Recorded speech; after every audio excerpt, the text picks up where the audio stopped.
యేసుక్రీస్తు తన శిష్యులతో ఒలీవ కొండపైన ఒక మాట అన్నాడు, మీరు శోధనలో ప్రవేశించకూడనట్లు ఏం చేయమన్నాడు? ప్రార్థన చేయమన్నాడు. అంటే అర్థం ఏమిటి?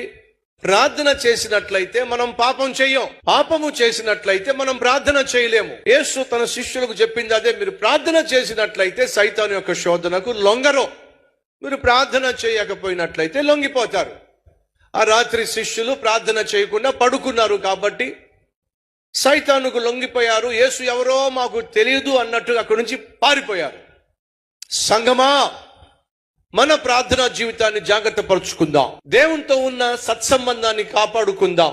ప్రార్థనా జీవితము కుంటుబడినా, వాక్యం పట్ల శ్రద్ధ తగ్గిపోయినా, దేవునితో ఉన్నటువంటి సహవాసము ఒకవేళ మన జీవితంలో తరిగిపోయినా, వినండి, అమాంతంగా సైతాను